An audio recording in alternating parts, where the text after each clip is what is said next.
Hi everyone, today we're learning from Words for Life number 91 and I quote, "Foolish people make their lives look greater than they really are, only to become more frustrated. Don't live like this."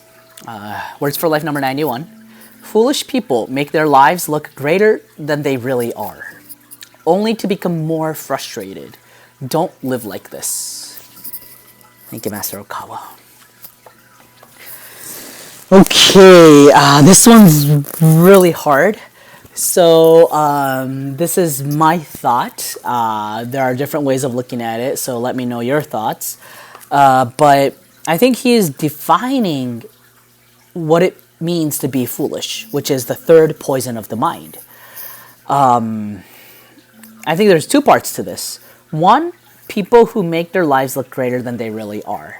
So I guess you're showing off, or you're pretending to be a better or a greater person than you actually are.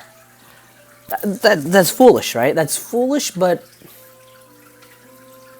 sometimes we tend to do this when there's a lot of expectations put on us. And the more we expected we are to become more successful and all that, especially if you have like very successful parents, some children may feel that pressure.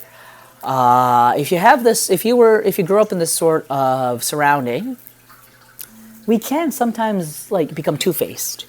Our true self, but our true self, which is kind of like not confident, lacks confidence, but our fake self that is full of pride and having to show that we can do stuff and we can excel.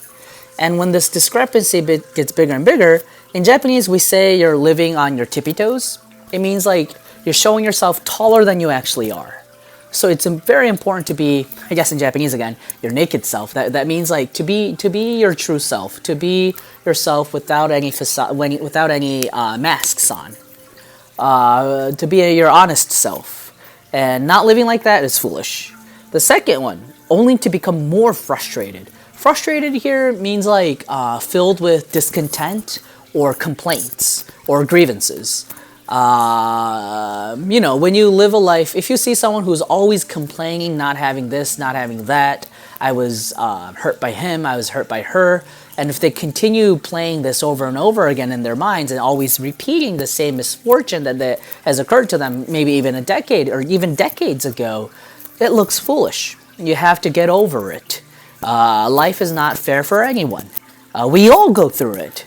So make up your mind, learn your lesson, and move forward.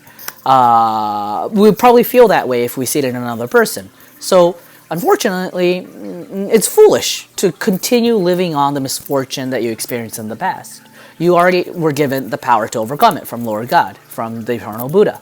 In your hearts, you have that power. Why aren't you using it? That's foolish. So these were the two definitions of foolishness that I found in here. But what surprised me the most is how connected these two things are. The more you show yourself greater than you are, sometimes you can end up becoming even more frustrated. So like, your level is here, but you show yourself to be like here, and you start thinking, kind of delusionally, that this fake self that you've made up, this pride, is your true self, and then you start demanding more because you feel you're at a high position. That's a double-time fool. That's extremely foolish. So that was a huge discovery for me from this sentence. And I definitely do not want to live like that, so I want to keep myself humble and continue being my true self and not faking myself and being confident with my true self. That's the sort of effort that I would like to make in my daily life. Those are my thoughts. What did you think? Please leave your thoughts in the comment section, and see you again tomorrow. Thanks for joining. Bye-bye.